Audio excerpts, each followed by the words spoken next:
Salutations, c'est Richard, bienvenue sur Tranche de Vie les amis. Vous avez beaucoup apprécié, à en croire vos retours, le premier épisode avec Benjamin, notre tonnelier breton. Et bien comme promis, voici la suite de notre aventure. Voilà de retour à Lannion dans les Côtes d'Armor. Et au programme de ce deuxième épisode, vous allez voir que ça va être chaleureux, autant pour nos palais que pour les yeux, puisque Benjamin va nous montrer d'autres facettes de son métier. Et dans un second temps, on va poursuivre la visite de la séculaire distillerie de Warengem avec notre hôte Alwen qui nous fera déguster quelques pépites au milieu d'un immense chai à barrique. Vous allez voir, ça va être plutôt sympathique. Mettez-vous à l'aise et puis sans plus attendre, c'est parti. Du coup Benjamin, là on est sur le deuxième jour. Et là en ce moment tu as déjà attaqué depuis un petit moment la partie régénération-restauration de fûts, c'est ça? Tout à fait. Qui est une deuxième part de ton activité en fait. Qui est la deuxième grosse part de mon activité avec la production de fûts neufs. Ouais, c'est la restauration, régénération et réparation de tous les fûts, donc c'est l'entretien des chais. Et la régénération de fûts, c'est-à-dire on prend des vieux fûts, on les retravaille pour leur donner une deuxième vie. Et là, typiquement, ce sera pour des fûts qui vont aller pour Warengem. Tout à fait, aujourd'hui c'est des fûts de Warengem, donc des fûts qui viennent de leur chai, qui vont emmener ici. D'accord. Que moi je vais travailler, donc raboter l'intérieur, les réchauffer, et après ils repartent là-bas. Et pour leur redonner une deuxième vie. Pour une vingtaine d'années on espère. Une vingtaine? Ah oui, d'accord. Si possible, hein. C'est bien là, c'est vrai que tu travailles aussi pour la postérité quelque part. Enfin... La postérité je sais pas, mais dans le temps en tout cas.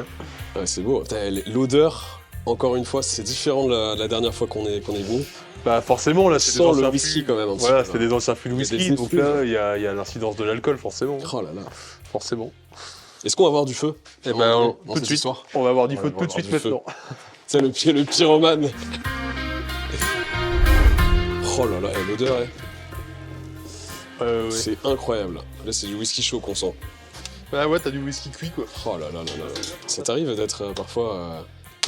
Dans les vapes à cause des vapeurs? Ouais, alors du coup, c'est vrai que quand tu répares des vieux fûts, quand ils sont pas très bien vidés, qu'il reste plusieurs litres d'alcool dedans, quand tu démontes le fût, t'as tout l'alcool par terre.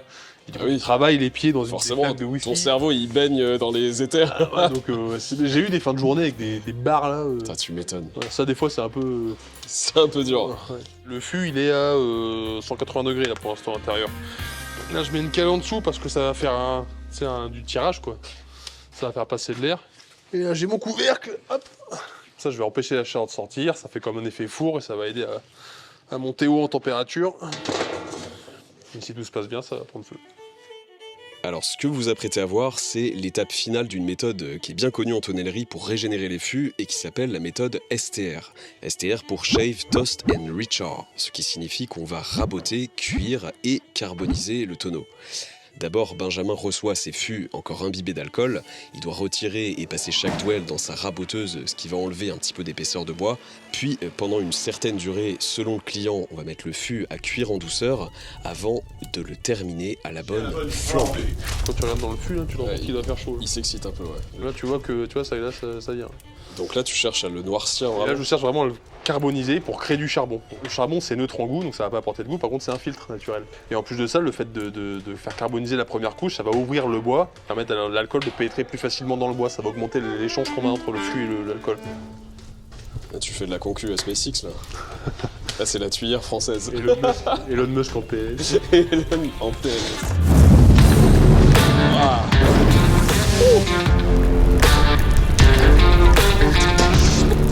Putain, le brasier des enfers, quoi.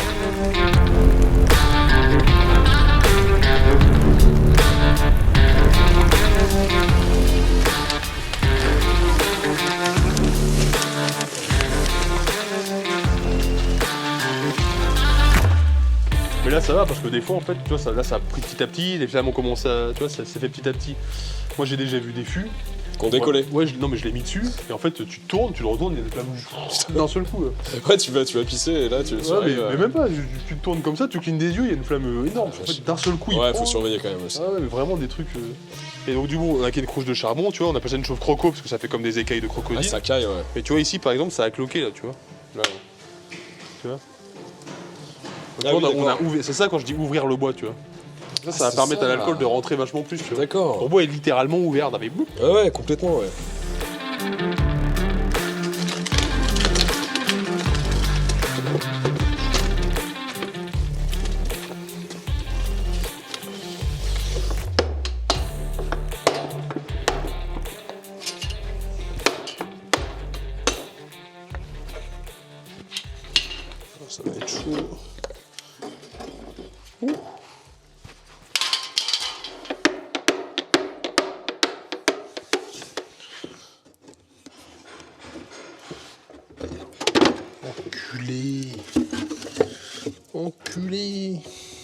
les fûts de Bourbon comme ça là, en fait, vu qu'ils ont une forme différente, on a une façon différente de les mettre.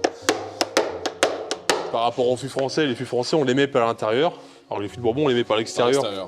Ouais, c'est l'inverse pour les Américains qui doivent faire des fûts français, ils vont se faire chier quoi. Ouais. Chacun dira que l'autre fait tout à l'envers. Ouais, mais vu que c'est nous les Français, c'est nous qui avons raison. Ah ouais, on a fixé les standards. C'est nous qui avons raison. En tonnellerie, c'est nous la référence.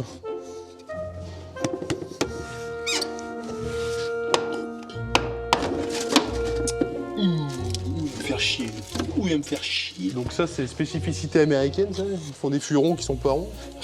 Et puis quand tu le retrouves à devoir foutre les fonds, mon dieu. C'est très très chiant. Je vais peut-être foutre l'autre. Il va peut-être mieux se foutre que l'autre. Il fera peut-être moins chier.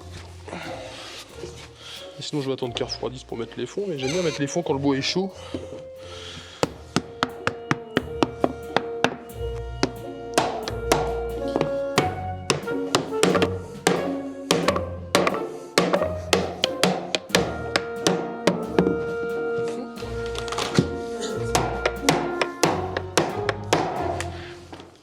Tu l'entends, il craque le fût. Là.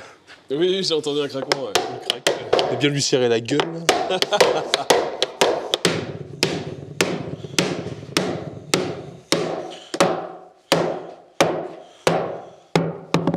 Et hop. La percussion aussi, de la musique. T'as le sens du rythme un peu. C'est un nouveau genre musical. La tonnellerie drill. C'est vraiment un truc de puriste, ça, faut vraiment s'y connaître. Ouais, grave.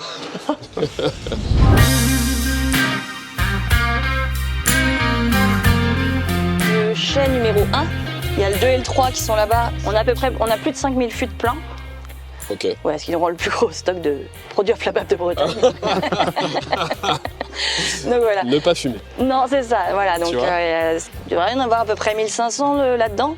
Alors tous ne sont pas pleins, hein, parce qu'il faut bien en vider certains pour pouvoir mieux les remplir. Et c'est comme ça De que ça toute façon. fonctionne. Et donc voilà, donc là on a aussi. C'est pas fait pour dormir éternellement. C'est ça. Waouh. Ah ouais.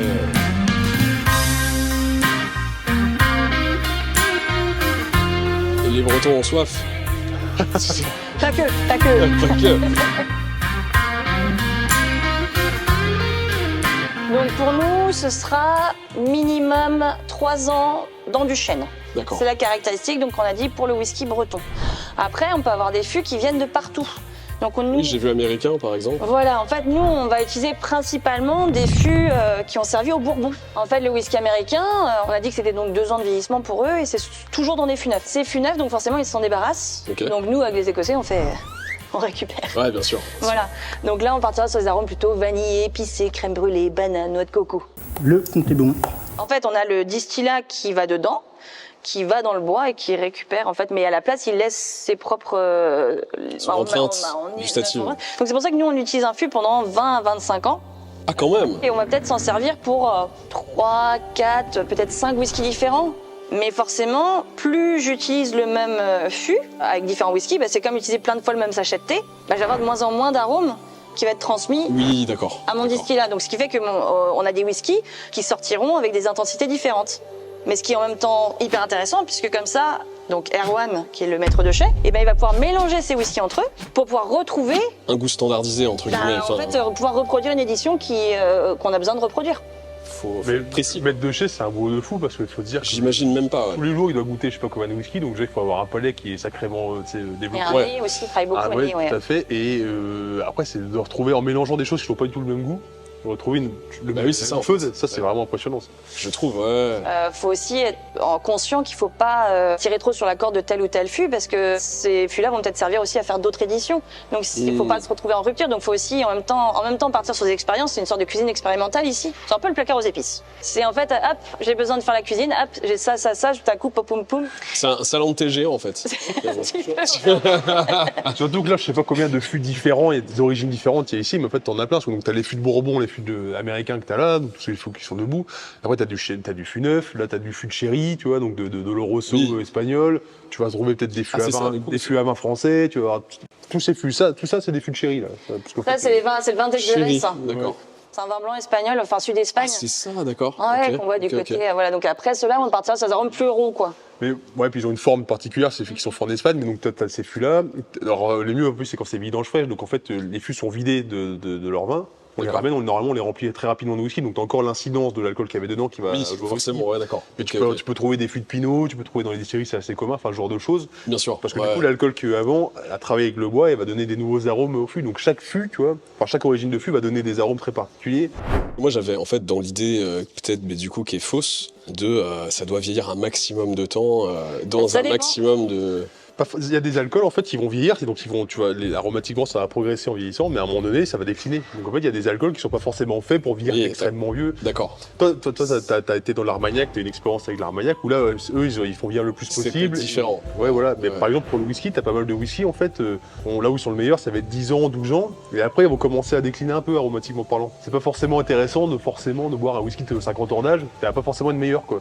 Tu vois ce que je veux dire? Intéressant, d'accord. Ouais, j'avais cette idée, je pense, comme Mais- beaucoup. Ouais, mais dans les distilleries, c'est un peu les chefs cuisiniers, et en fait, ils font un peu comme ils veulent, ils font leurs recettes, et parfois, eux, ils vont choisir parce qu'ils vont trouver ça meilleur, que ce soit un peu plus jeune, ou de faire vieillir de telle ou telle façon. D'accord. Ça, après, d'accord. c'est Et chaque après, on whisky peut est jouer sur les âges. C'est-à-dire qu'on peut mélanger des whiskies qui n'ont pas le même âge. Parce que le whisky, c'est un assemblage de plusieurs Il whiskies. n'y a pas de millésime. Alors on peut, mais par contre, par exemple chez nous, le 10 ans et le 15 ans, l'assemblage de whisky qu'on a mis ensemble, qu'on a assemblé, c'est le plus jeune à 10 ans. Dans notre 15 ans, cette année, il y a du 15 ans, mais également du 18 ans qui a été mis. D'accord. Donc c'est ça aussi, on peut jouer là-dessus. À chaque fois que je répare un fût, j'utilise tout seul. Donc tu vois, c'est ce qu'on utilisait quand on en apprentissage. Hein. Ouais. Ça, c'est quoi? Ça s'appelle une hasse. Donc c'est un outil qui sert à faire le rognage, le taillage du dessus des doigts. Avec le rameau, tu les remets à plat. Avec ça, tu fais le taillage à l'intérieur, et avec ça, tu fais la rainure, le jable. Avec ça, je fais le chanfrein ici. Ok, d'accord. Je peux aussi faire cette partie-là. Avec le rabot, je vais mettre plat à ce niveau-là. Le jable, avec le jabloir, je vais faire la rainure, donc c'est ça, tu vois. Ça, c'est un jabloir. Jabloir. D'accord. Et la rainure s'appelle le jable. Et j'ai cet outil-là qui s'appelle un Stockholm, qu'on n'utilise pas tout le temps. C'est ce qui qui peut me servir aussi à faire cette partie-là. Stockholm. Ouais, comme le capital, tu vois. Ça se met comme ça, et ton rabot, tu passes, ton rabot est rond. T'as un rabot rond, tu vois. Ah oui, d'accord, ouais. Ça, on s'en sert pas tout le temps. Ça dépend des... Celui-là a l'air ancien aussi comme outil, non? Bah, tous ceux-là, c'est des trucs... Moi, c'est récupéré, hein. C'est mon père qui les a filés, ou Wow. que lui a récupéré avant. Du solide, j'imagine. Ouais. Et puis chaque tonnelier a ses outils, si tu veux, l'as là. Ouais. Alors déjà, t'as différents types d'as, t'as les as bourguignonnes, t'as les as bordelaises, les as charentaises. Bon. Et ensuite, tu vois, c'est moi qui ai fait le manche.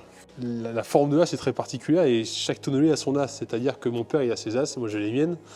On peut pas échanger quoi. Donc, tu vois, Parce que c'est adapté à ta manière de bosser. Ouais, enfin, puis tu t'es habitué. Mon maître d'apprentissage, il avait récupéré l'as de son grand-père, qui était tonnelier aussi, il avait appris avec son grand-père. Elle avait tellement été usée l'as qu'en fait, on appelait les as en queue d'hirondelle, c'est qu'elle a été usée comme ça. Là. En fait, ça faisait comme Ah une ouais, queue d'hirondelle, parce que là, d'accord. Ça faisait le une mesure courbure était comme ça. bouffé, ça faisait une courbure. Wow.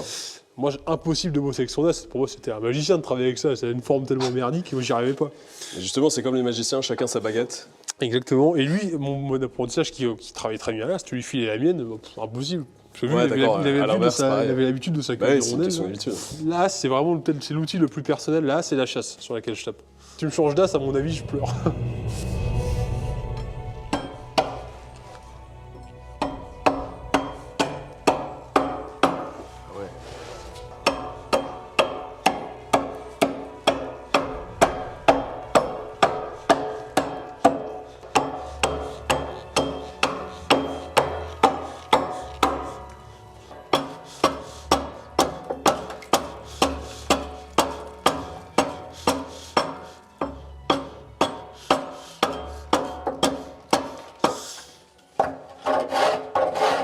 Je remonte un peu. Parce que...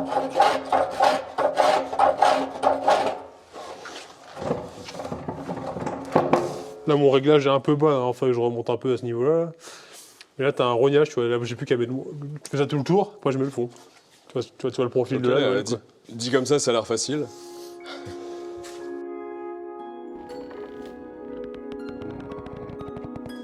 Alors là, il y a une chose qui est assez intéressante en tonnellerie, c'est que chaque tonnelier a son profil de rognage particulier. C'est-à-dire que si vous prenez un autre fût d'un autre tonnelier français, si on prend les douelles, qu'on les met l'une à côté de l'autre, ça ne correspond pas. Parce que la hauteur de la rainure va être un peu différente, parce que l'épaisseur tout va être différent. Chaque tonnelier a son profil, ce qui fait qu'aujourd'hui, si moi je répare un fût qui vient d'une autre tonnellerie, je dois la réparer à la main parce que ça rentre pas dans les machines, parce qu'on n'a pas le même profil.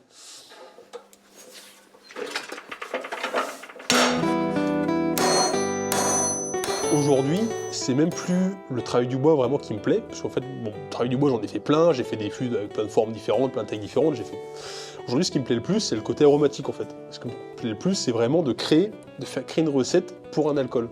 Moi, ce que j'aime le plus, c'est un client qui vient à l'atelier, qui me dit voilà, j'ai cet alcool, je n'ai jamais utilisé de fût, je veux faire un fût, qu'est-ce que vous proposez? Et alors là, moi, je peux lui proposer 2 ou 3 recettes, dire bah attends, voilà, t'as ce cépage là, ou t'as cet alcool là. C'est même plus le côté technique, fabrication, c'est vraiment le côté personnalisation du fût, recherche de la recette, tu vois, créer vraiment le fût qui va pouvoir créer le meilleur alcool possible. Mais pour ça, c'est important que le tonnelier connaisse son client, qu'il y ait une relation avec le client, qu'il y ait de la dégustation, que moi je connaisse les produits, etc. Donc, encore une fois, c'est le bon côté du métier, mais on est obligé de se forcer, c'est très difficile, mais à goûter tous les alcools. Ouais. Il faut goûter. Ouais, franchement, moi je te plains, hein. Je suis prêt à faire une pétition En soutien aux pauvres. sauver Les pauvres tonneliers qui doivent boire de l'alcool. de les pauvres. l'alcoolisme à cause de leurs clients. C'est dur. Ce qui va m'intéresser, c'est d'aller démarcher le mec qui fait vraiment un alcool, c'est rien à voir, qui est presque bizarre, tu vois, puis faire un fût pour lui, un fût bizarre pour son alcool bizarre qui va donner un truc génial. D'accord. Ça, c'est l'éclat complet, quoi.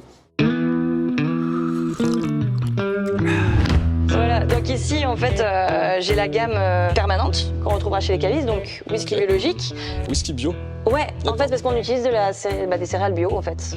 Donc là on va avoir vieillissement, le classique en fût de Bourbon, exclusivement en fût de Bourbon. Le sherry casque, comme son nom l'indique, en fût de sherry, parce que casque c'est dire fût. Et le chêne, donc le double maturation, donc chêne breton, et ensuite fût de sherry.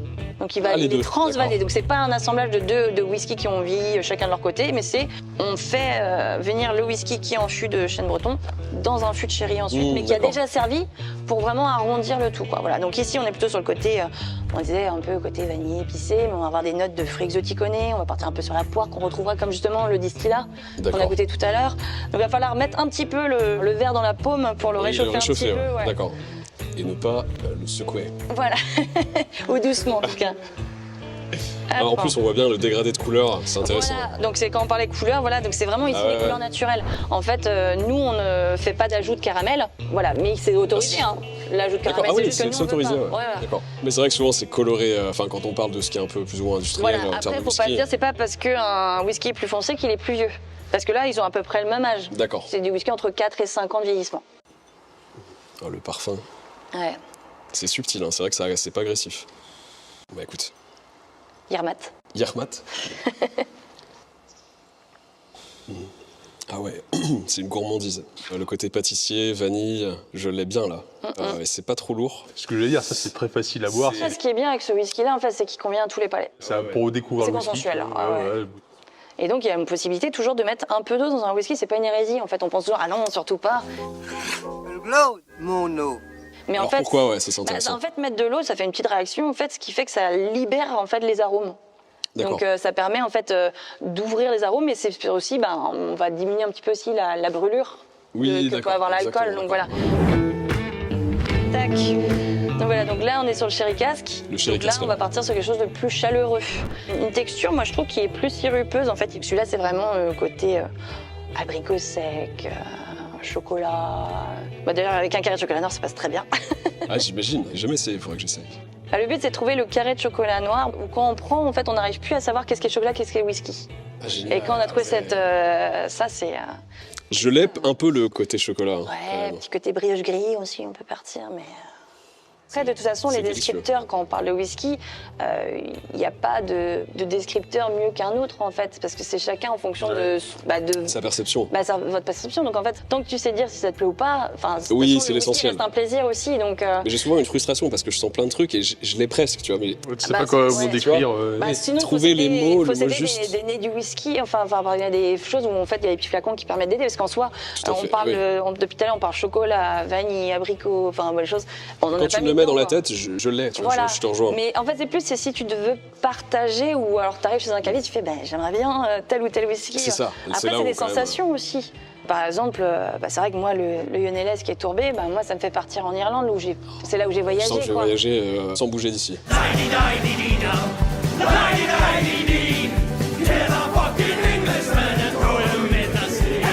C'est ça, ça en fait. J'ai des personnes, c'est vrai que ça va leur rappeler, par exemple, des choses de quand ils étaient plus jeunes. Enfin, c'est un côté Madeleine de Proust, hein. Complètement. Moi, c'est ça que j'adore aussi. Donc voilà. Ça me rappelle mon enfance à 3 ans quand mon père me faisait goûter. Il était là, tu vas goûter? Je fais non, papa. Si. Et À 3 ans, ça fait un peu tôt quand même. Hein. Des moments père-fils, quoi. Ouais. Là, tu sais que tu rigoles, mais moi, le mien, il a que 2 ans, mais il sort dans les bouteilles. Hein. Oui. Il sort la bouteille, tu vois. Ouais, en fait. Alors quand c'est du spi, ça pique les yeux, tu vois. Mais ça se rapproche du parfum. Parfois, mais vraiment, j'ai l'impression que tu peux. C'est le même, ça sent tellement bon parfois. Je vais vous montrer comment c'est fait un fond. Là, j'ai des fonds qui sont en cours de fabrication. Et on va pouvoir voir comment c'est fait à l'intérieur. Donc, les fonds, ils sont assemblés par des goujons en inox. Alors, autrefois, c'était des goujons en fer. D'accord. Le problème des goujons en fer, c'est que, comme j'expliquais, l'alcool va pénétrer dans le bois. Et en fait, elle va finir par être en contact avec les goujons. Ça faisait rouiller les goujons en fer. Pas bon. Donc, la rouille dans le fût, pas top. Donc, aujourd'hui, c'est des goujons inox. Et autrefois encore, c'était avec des chevilles, des petites chevilles en chêne où on a cassé. D'accord, ouais. Full bois, quoi. Ouais. Donc, c'est assemblé comme ça, les pièces de bois. Et D'accord. entre chaque pièce de bois, on met une feuille de jonc. Donc, ce que j'expliquais, du jonc de mer. Donc c'est une plante aquatique, ça vient du parc du littoral de Fouesnant, donc en plus c'est du jonc de mer breton. D'accord. On est dans le local. Donc c'est une plante aquatique qu'on fait sécher, parce qu'à la base elle est verte. Hein. Et quand on fait sécher, en fait, donc la pulpe se vide et ça fait comme une éponge. Ah ouais, d'accord. Et donc ça va aspirer l'eau. Et ce qu'on fait, c'est qu'on met une pièce de jonc entre chaque pièce de fond. Donc si tu regardes là, tu vois, là, la pièce de fond. Ah ouais, d'accord. Là, j'ai du jonc. Entre chaque pièce de fond, j'ai une pièce C'est de génial. Vraiment le jonc naturel, quoi. Bon, honnêtement, ça c'est la méthode traditionnelle. Aujourd'hui, l'usinage du bois avec les machines qu'on a, même si c'est des vieilles machines, et c'est précis, c'est propre, si je mettais pas de jonc, ça serait étanche quand même. C'est une sécurité, quoi. Est-ce que c'est pas la partie la plus sujette aux fuites, la partie du fond? Non. En vrai, il n'y a pas de partie plus sujet. C'est le bois qui est le plus sujet aux fuites. Et si on applique correctement les principes de la méthode de la tonnellerie, ça peut pas fuir en fait. Moi, en apprentissage, on apprenait règle numéro 1 du bois, il n'y a pas de règle dans le bois. Ça veut tout dire. C'est que tu peux avoir une pièce de bois magnifique, belle, droite, il n'y a pas un nœud, il n'y a pas un défaut, elle est parfaite et elle peut fuir. L'alcool peut passer à travers comme si c'était un panier, quoi. C'est la structure interne du bois en fait qui est faite d'une telle manière. Parfois, et à l'inverse, tu peux avoir du bois qui est un peu limite, tu dis, et puis en fait, pas une fuite, donc parfait. Donc moi, une fois que j'ai fait mes fonds, donc là, ceux-là, il me reste plus qu'à les tailler, c'est-à-dire que là, on voit bien qu'ils sont épais encore. Oui. Donc ils rentreront pas dans la rayure, donc moi, il faut que je les taille.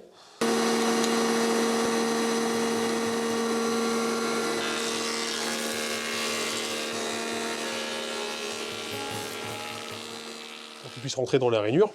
Et ensuite, je vais les mettre sur les fûts là-bas. Et avant de les mettre, je vais faire un joint avec de la farine et de l'eau. Donc je fais un joint d'étanchéité, c'est-à-dire qu'en fait je vais mélanger, tu vois. Tu fais un peu de boulangerie, quoi. J'ai un reste là. C'est de la farine, c'est juste de la farine et de l'eau. Alors c'est de la farine de sarrasin, tu vois. Alors, en plus tu fais local, ça c'est beau ça. Alors farine de sarrasin, farine de sarrasin qui vient de chez un boulanger, un paysan boulanger, qui doit être à 20 minutes de route d'ici, je pense. Magnifique. Tu vois. Alors attends, rappelle-moi, ça sert à quoi? Je lui prends des sacs de 20 kg. En fait, ça sert à boucher les pores du bois. C'est-à-dire que, en fait, tes petits vaisseaux conducteurs de sève, ils sont sur toute la longueur de ta pièce là. D'accord. Ouais. Lorsqu'on a fait la rainure, on a coupé les vaisseaux conducteurs de sève. Et en fait, il y a un risque que l'alcool pénètre là-dedans, passe dans les vaisseaux conducteurs de sève et fuit à ce niveau-là. En fait, le fait de mettre cette pâte à base de farine et d'eau, la pâte va carrément rentrer dans le bois. Ça m'arrive, moi, quand je mets la pâte et que je serre le fond après, de voir la pâte sortir par les petits vaisseaux ici. Là. J'ai des petits filaments de pâte qui sortent par les vaisseaux conducteurs de sève. En fait, cette pâte, ça peut aider à l'étanchéité à ce niveau-là, au niveau de l'assemblage, mais surtout, ça bouche les pores du bois. Et alors, à l'avenir, toi, comment tu vois l'évolution de ton entreprise, du coup? Alors moi, j'aimerais que l'entreprise se développe. Hein. Je pense que c'est le but de tout entrepreneur. Hein. Quand on monte une boutique, c'est pas pour rester petit, il faut que ça grossisse. Après, je veux pas que ça devienne trop gros, parce que je trouve qu'on perd en qualité, surtout en personnalisation, quand on fait une trop grosse structure. Ouais. Mais moi, j'aimerais bien à terme pouvoir embaucher un gars, 2 gars, pourquoi pas. Et pouvoir, moi, me libérer un peu de temps. D'abord, parce qu'en vieillissant, je sais bien que la tonnerie, ça va être de plus en plus dur. Donc il faudrait que je mécanise un peu plus l'atelier pour pouvoir me soulager un peu et augmenter l'activité. Et puis embaucher avec plus de temps et faire ce que je kiffe le plus, donc aller chez les clients, conseiller, préparer, faire un peu le commercial, quoi. Après, je me fais pas d'illusions, hein. J'ai 30 ans, enfin 32 ans cette année. Tu vois, il va falloir dur pour que ça avance comme ça, quoi. Bien sûr, bien sûr. Mais comme tu disais, il y a un marché, tu as l'avantage de ne pas avoir de concurrence ou quasiment pas. Ouais. En Bretagne déjà, et alentour. J'ai l'avantage d'être tout seul en Bretagne, et j'ai aussi l'avantage que les Bretons sont très chauvins. Et du coup, alcooliques. Il faut le dire, on aime bien le produit, quoi. Avec modération toujours évidemment. Mais... Tu vois, donc les Bretons sont chauvins. Et moi j'ai des clients, je me suis installé, ils m'ont appelé, mon premier client d'ailleurs, qui est une petite distillerie à Brest, qui fait du whisky de maïs, qui s'appelle Balbro. Je me suis installé, c'est le premier client que j'ai eu. Il m'a appelé direct, il a dit bon voilà, maintenant t'es en Bretagne, il y a un tonnelier breton, maintenant c'est à nous de jouer le jeu, du coup, il travaille qu'avec moi du coup. C'est génial, ouais, donc t'as des exclusivités le mec est, par la force des choses. La mentalité, tu vois, et bah voilà, t'es breton, t'es là. Ouais. Du coup, le fait de travailler avec un tonnelier breton, ça rentre. Ça fait sens, ça rentre dans leur storytelling. Ça rentre dans leur storytelling, et du coup, c'est logique. Donc, a priori, je suis pas trop inquiet pour l'avenir, tu vois. L'atelier va vivre, moi, je vais gagner ma vie, puis ça va aller, tu vois. Il va falloir charbonner, mais ça va aller.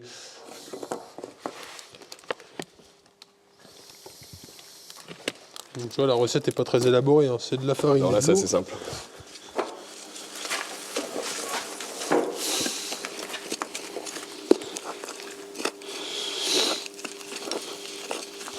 Alors autrefois, ils mettaient de la cendre dedans, donc quand ils faisaient la pâte. Ouais, ça marche aussi. Bah en fait, ils mettaient de la farine quand même, de la farine et de l'eau, mais ils mettaient de la cendre parce que c'est un répulsif à insectes. Ah, d'accord. Tu sais, un insecte xylophage qui veut bouffer du bois, quand il sent de la cendre, en général, il pense qu'il n'y a rien à bouffer. Et surtout que les insectes, alors je sais plus comment ils s'appellent, mais t'as une bestiole qui adore manger la pâte, tu vois. D'accord. Et du coup, en fait, ça arrive de voir des fûts qui ont fermé, mais tu vois des tout petits trous à ce niveau-là. En fait, c'est des bestioles qui sont rentrés pour bouffer la pâte, tu vois. Le fait de mettre de la cendre dedans, ça les fait fuir. Alors, il y a juste un défaut, parce qu'avec la farine de sarrasin, parce qu'avant, moi, je faisais ça avec de la farine de blé, mon père faisait ça avec de la farine de blé aussi. La farine de blé, il y a du gluten dedans, et le gluten, c'est un liant. D'accord. Ouais. Donc, ça rend la pâte beaucoup plus élastique, tu vois. Et ça fait qu'elle est beaucoup plus facile à mettre, tu vois. Oui, Le problème de la d'accord. farine de sarrasin, c'est que t'as pas ce liant, t'as pas le gluten. Un peu plus chiant pour ça. Attention à toi, c'est là. Qui aurait cru qu'il y aurait du sarrasin dans des tonneaux? Moi, j'aurais jamais cru ça.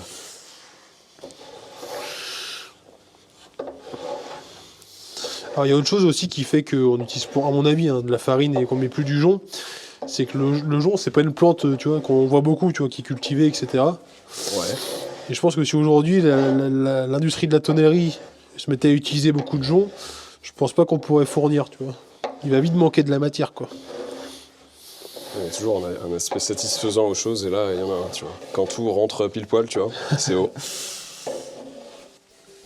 Donc là, tu disposes le fond. Tu vas voir.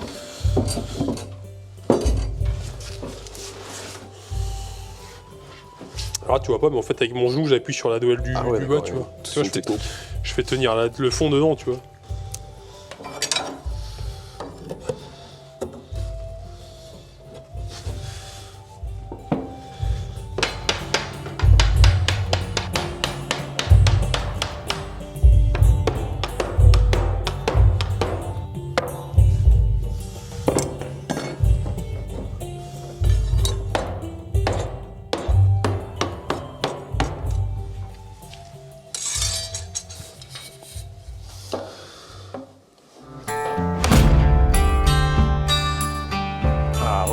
Ah bah là c'est impeccable. Ça c'est mon père et ça c'est moi. Là t'as... Ah ouais? Ouais, tu vois. Ouais, j'ai un peu effacé, tu vois là. Jean-Baptiste Le Floch. Ça c'est mon père. Papa qui a fait ça. Moi j'ai celui avec le floc avec l'image de la... C'est le nouveau logo. Ouais, le 95-47 là. Ouais. Ça c'est moi. Génial. Donc là t'as toi 2 générations. Donc celui-là, il date de 2016. Alors le whisky qui est dedans, qui est de 2016. Ah oui, bah, par Le contre... fût, peut-être plus, parce que là, c'est un 3e remplissage. On voit ici. Donc c'est la 3e fois qu'on remplit ce fût. Donc il est déjà servi avant. Donc mais par contre, le distillat a été fait en 2016. Ah, c'est le distillat, ouais, bien sûr. Le distillat, ouais. Donc le chêne breton, vu qu'il n'a rien contenu, c'est le goût du bois en lui-même en fait. D'accord. Donc là, c'est pour du cranou. Les fûts de mon père c'est Cranou et ce que moi j'ai fait en chêne breton c'est Welgoat. C'est Welgoat, tu la tiens? Ok. Moi j'ai fait, ouais. Ton père aussi, c'était du chêne breton? Ouais, mon père, c'était avant d'être tonnelier, il était forestier. Il est passionné par la forêt et il a toujours voulu mettre en avant la forêt bretonne. Donc mon père, tout ce qu'il pouvait faire en chêne breton, il en faisait. Ouais. Je pense qu'il a fait beaucoup plus de chêne breton qu'autre chose, mon père. Même je pense 100%, ça doit être du chêne breton. Donc là, on part sur le travail de Benjamin. Là, il y a du fût de chêne breton. Voilà. C'est un whisky que j'aime beaucoup. De toute façon, tous les whiskies en chêne breton, ça reste mes préférés. Celui-là, je trouve qu'on a bien le chêne neuf. Tu vois, t'as un goût de bois en fait. Tu sens un goût de bois. Ouais. T'as un peu de tanin. Le sherry en fait vient ici surtout arrondir en fait. Et puis on a toujours le travail aussi de l'oxydation. C'est l'avantage du chêne, c'est que c'est plus ou moins poreux. Donc ça va permettre en fait aussi à l'oxygène de venir travailler sur les molécules d'alcool en fait. Il a une petite fraîcheur, une petite. Ouais, en fait, il pique plus au début et après il a une rondeur qui vient se prendre dans les bras comme ça. Bien se passer, ne t'inquiète pas. Tu sais, il est bien long en bouche quand une fois que t'as avalé là, après t'as des super zéro, hyper gros. Ouais. Je sais, il est vraiment bon celui-là. Voilà, et donc c'est celui-ci qui a gagné le meilleur single malt européen au World Whisky Awards. Bon voilà, hors Écosse-Irlande. Fou d'Irlandais. Ça m'étonne pas. Ah, il est délicieux. Tu vois, je repartirai peut-être. J'en prendrai une pour mon père parce que. Petit tourbé pour finir. Ouais, alors ça, on va être copains. Hop. Donc là, on est sur ce côté fumé, mais en même temps, on a ce côté justement un peu herbacé, médicinal. Ça reste une tourbe qui est quand même très douce. Pour les tourbés français, il est vraiment tourbé. Ah oui, il est. Parce que quand tu regardes la plupart des whiskies qui se font en France, qui font du whisky tourbé là, en fait, c'est des tourbes hyper légères, tu vois. Je pense que les Français ont peut-être peur de mettre trop de tourbé, d'avoir trop ce côté fumé. Hein. C'est ça à quoi la tourbe alors? La tourbe, donc c'est un végétal fossilisé. Donc c'est fossilisé, donc ça va prendre du temps, donc ça va se concentrer en carbone, donc ça devient un combustible en fait. Oui. En le brûlant, ça va dégager cette fumée un peu terreuse, et donc c'est ça qui va sécher la céréale. C'est une fumée qui va avoir ce côté terre, mais en même temps végétal. Nous, on trouve que notre distillat, il est magnifique à la sortie de distillation. Pour pas trop l'impacter, on va le mettre dans des fûts qui sont justement, on dit, épuisés. Il va prendre surtout le climat, il va être sur l'oxygène et tout ça, mais par contre, il va y avoir moins d'échanges. Pas être trop dénaturé. Ouais. Voilà, c'est ça. Ça sent tellement. Donc là, on a ce côté un peu agrume. Donc elle est là, elle est élégante, elle est bien présente, mais sans être agressive en fait. C'est le meilleur whisky tourbé français, moi je trouve. Oh là là, oui. Ah ouais, putain, j'adore. Oui. Oh. Encore une fois, là, c'est très équilibré. On peut avoir différentes sortes, et puis ça dépend d'où vient la tourbe, comment ça a été fait. Voilà. À chaque fois qu'on me dit whisky tourbé, je me vois dans une ferme en Écosse. Il y a la paille, je suis dans une grange et. C'est marrant moi je trouve de goûter les whiskies écossais qui sont vraiment ultra tourbés. Ça c'est le meilleur moyen de bien comprendre ce que c'est que la tourbe, tu vois. Parce que là, moi j'adore le tourbé, donc moi je suis client de ça. Mais c'est. Là t'as l'impression, tu vois, il y a de la fumée, tu vois, un peu de fumée comme ça. Et en fait, on respire de la tourbe, quoi. Ouais, c'est d'accord à ce point-là. Donc voilà. Ah, il y a du lourd là, il y a du lourd sur la table, hein, franchement, c'est bon. Moi, ça me ravit tout ça. En tout cas, merci pour la dégustation, c'était vraiment très très appréciable. Et avec plaisir, merci d'être venu. Alors, un grand merci à Alouenne ainsi qu'à l'équipe de la distillerie de Warenghem pour nous avoir autant régalé. Bien sûr, le monde du whisky et des spiritueux, vous l'avez vu, c'est vaste et on a à peine effleuré la chose. Mais si le sujet vous intéresse, je vous invite grandement à venir sur place pour découvrir la distillerie et puis vous laisser guider entre des mains expertes.